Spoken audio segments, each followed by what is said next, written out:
آپ جو باتیں دین کی بتاتے ہیں تو اس کے ساتھ دنیا داری کے امور بھی تو لگے ہوئے ہیں، پھر ہم کیا کریں؟ انسان کے کردار پر ہر بات کا اثر ہوتا ہے۔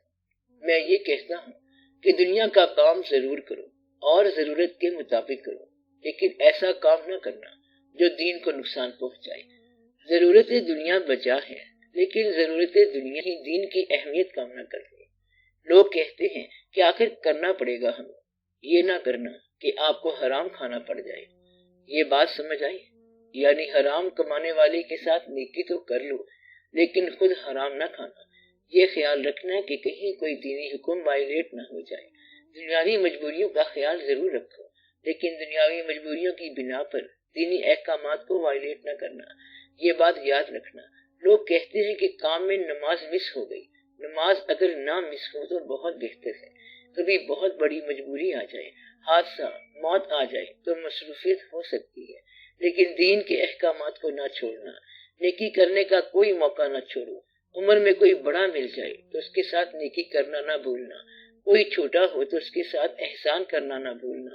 کوئی نیک ہو تو اگر اس کے ساتھ بھلائی کرو تو اس کی نیکی آپ کو مل جائے گی۔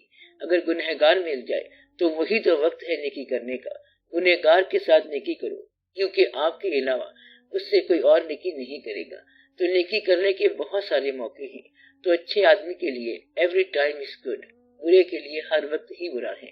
اس طرح کہتے ہیں کہ جہاز ٹوٹا ہوا ہو تو اسے کوئی ہوا راس نہیں آئے گی، مشرق کی ہوا ہو یا مغرب کی، جہاز کا بیڑا غرق کر دے گی، کیونکہ جہاز تو شکستہ ہے، اس میں بادبان کا گلہ نہیں ہے، جہاز ہی اندر سے ٹوٹا ہوا ہے۔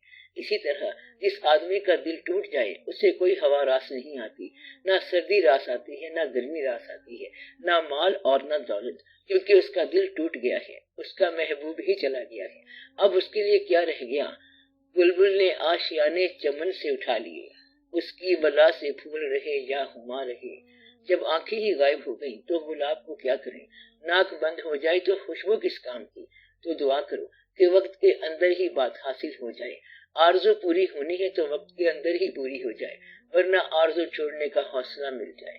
اللہ ہمیں آسانیاں عطا فرمائے، وگرنہ تو زندگی بڑی مشکل ہے، جینا بڑا مشکل ہے، اور مرنا تو ویسے ہی بہت مشکل ہے۔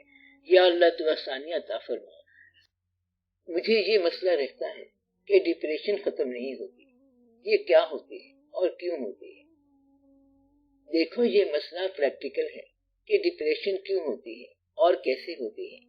ڈپریشن کی سادہ سی تعریف یہ ہے کہ ڈپریشن انسان کو اس وقت ہوتی ہے جب وہ چاہتا ہے کچھ اور ہے اور اسے ملتا کچھ اور ہے، اور جو اسے ملتا ہے اس کو وہ پسند نہیں کرتا۔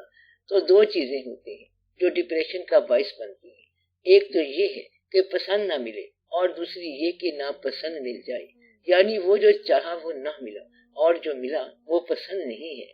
تو ڈپریشن کا معنی یہ ہے کہ یہ تقدیر، نصیب یا حاصل اور خواہش کے درمیان فاصلے کا نام ہے۔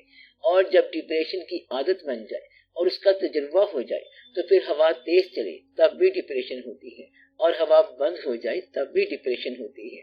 بارش ہو تب بھی ڈپریشن ہوتی ہے، اور بارش نہ ہو تب بھی ڈپریشن ہوتی ہے۔ شادی خوشی پہ ڈپریشن ہوتی ہے، غمی پہ ڈپریشن ہوتی ہے، اور پھر بندے کا نام ہی ڈپریشن ہو جاتا ہے۔ یعنی ڈپریشن والے کو ڈپریسڈ فیلنگز کہتے ہیں۔ تو کسی پسند کا چھن جانا ڈپریشن کا باعث ہے، اور کسی ناپسند کا زبردستی مل جانا کہ اب یہ کرنا ہی پڑے گا، یہ ڈپریشن کا باعث ہے۔ جب ڈپریشن کا باعث صحیح ہو جانے کے بعد بھی انسان کو ڈپریشن سے نجات نہ ملے، یا پسند والا واقعہ حاصل نہ ہو اور ناپسند والے سے نجات نہ ہو، تو ڈپریشن پرماننٹ سٹے کر جاتی ہے، مستقل ہو جاتی ہے، اور اس کی روٹس پیدا ہو جاتی ہیں۔ یہ بھی ایک بیماری ہے۔ جب اس کی روٹس یا جڑیں پیدا ہو جائیں، جب یہ گہری ہو جائیں، تو پھر ہر شے ہی ڈپریشن ہے۔ پھر انسان کہتا ہے کہ کچھ ایسا حادثہ گزرا ہے دل پر، ہزاروں حادثے یاد آ گئے ہیں۔ یعنی ہر ہونے والا واقعہ، ہر گزر چکنے والا واقعے کے پاس جا پہنچتا ہے۔ پھر انسان کو روئے ہوئے پر پھر سے رونا پڑتا ہے۔ یعنی جس پر آپ ایک بار رو چکے ہو، آلریڈی رو چکے ہو، ماتم کر چکے ہو، اس کو دفن کر چکے ہو، وہ مدفون دوبارہ ظاہر ہونا شروع ہو جاتا ہے۔ یہ ہے ڈپریشن۔ پھر وہی پرانی کیفیت آ جاتی ہے۔ اگر ناپسند حاصل ہو جائے تو انسان پکار اٹھتا ہے کہ نجات چاہیے، بعد میں وہ کہتا ہے کہ بس سب سے نجات چاہیے، کیونکہ اب وہ اپنے آپ سے تنگ آ چکا ہے۔ یہ ہے ڈپریشن۔ اور پھر ڈپریشن جہاں ایک بار جگہ بنا لے، کہتے ہیں پھر یہ وہ جگہ نہیں چھوڑتی، الا یہ کہ رحمت کا کوئی واقعہ کہیں سے آ جائے، کوئی بچانے والا آ جائے، کوئی رحمت کا بگولا آ جائے اور آپ کو اڑا کر لے جائے، یا رحمت کا کوئی سیلاب آ جائے جو پرانی بنیاد ہی ہلا دے، پھر غم بھی چلا جاتا ہے، مشکل والی کتاب بھی چلی جاتی ہے، عمارت بھی چلی جاتی ہے، بلکہ عمارت والا بندہ بھی چلا جاتا ہے، پھر نہ وہ دن رہے نہ غم رہا، نہ غم والے رہے، نہ غم ساز رہے اور نہ غم باز رہے، یعنی کہ کوئی بھی نہ رہا اور ہر شے ہی چلی گئی۔ ڈپریشن کی ایک فزیکل ایلیمنٹ بھی ہے، یعنی ایک کاز فزیکل ہے جس کا فزیک سے تعلق ہے۔ جو شخص ورک اوور کرتا ہے، بہت زیادہ محنت کرتا ہے، دفتر کے بعد بھی بیٹھتا ہے تو وہ تھک جاتا ہے اور پھر پریشان ہو جاتا ہے، کیونکہ جسم ساتھ نہیں دیتا۔ وہ پھر پریشان ہوتے ہوتے پہلے صحت کھوتا ہے اور پھر جسمانی بیماری، مینٹل بیماری بن جاتی ہے، اور یہ مینٹل یعنی دماغی دقت جو ہے ڈپریشن بن جاتی ہے۔ اصل میں صحت اس وقت ساتھ نہیں دیتی جب انسان آؤٹنگ کرنا چھوڑ دے اور زندگی کے واقعات سے لا تعلق رہنا شروع کر دے۔ مثلاً کبھی پہاڑوں پر آپ جاتے ہیں، ہائیکنگ کرتے تھے اور پہاڑوں پر بھاگے دوڑے بادلوں کی طرح پھرتے تھے، اور ایک زمانہ آ گیا کہ پہاڑ دیکھ کے وحشت ہو جاتی ہے۔ یہ دقت کی بات ہے، اس کو ڈپریشن بولتے ہیں۔ بعض اوقات ہم ساری عمر بھاگتے رہتے ہیں اور خاص طور پر قبرستان سے بھاگ جاتے ہیں، اور اگر اپنے ہاتھوں سے کچھ پیاروں کو قبرستانوں میں اتارا جائے تو پھر قبرستان بھی پیارے لگنے شروع ہو جاتے ہیں، کیونکہ اب قبرستان سے تعارف ہو جاتا ہے۔ جب پتہ چل جائے زندگی موت کی طرف جا رہی ہے تو پھر ڈپریشن ہی ڈپریشن ہے، اور پھر یہ ساری زندگی ڈپریشن بن جاتی ہے۔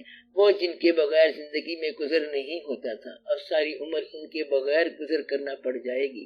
جب یہ خیال آ جائے کہ اس کے بغیر گزر کرنا پڑ جائے گا تو یہ ڈپریشن پرماننٹ ہوگی، مستقل ہوگی۔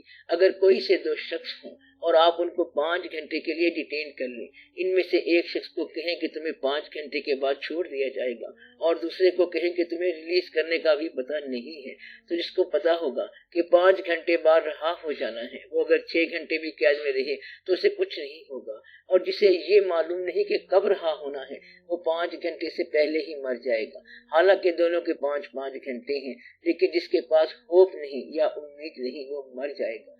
کبھی کبھی ایسا ہوتا ہے کہ سزا تھوڑی دیر کی ہے لیکن امید قائم نہیں رہتی، ایسی صورت میں ڈپریشن پیدا ہو جائے گی۔ اور کبھی کبھی یہ ہوتا ہے کہ امید قائم رہتی ہے کہ ایک دن بھلا زمانہ آئے گا، کیونکہ کوئی بھی بات ہمیشہ نہیں رہے گی۔ امید کا قائم رہنا زندہ رکھتا ہے۔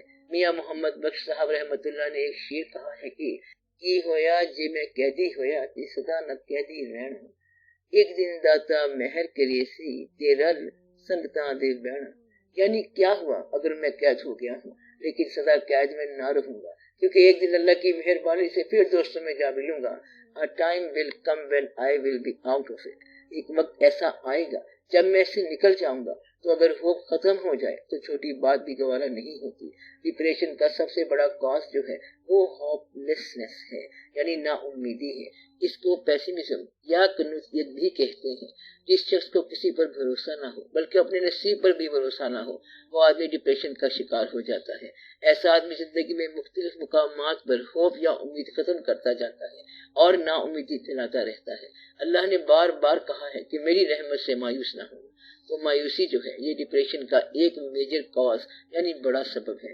مایوسی کیا ہوتی ہے کہ انسان کے ذہن میں ہوپ ہی ختم ہو جائے، امید کا چراغ گل ہو جائے۔ اس لیے آپ ہوپ کو ضائع نہ ہونے دینا۔ ہوپ کو واضح کرنے کے لیے بتایا گیا ہے کہ جہاں سب راستے ختم ہو جائیں وہاں سے راستہ نکلتا ہے، اور جب اندھیرا گہرا ہو جائے تو وہاں سے روشنی پیدا ہوتی ہے۔ کوئی رات دنیا میں ایسی نہیں جس کے بعد دن نہ آیا ہو۔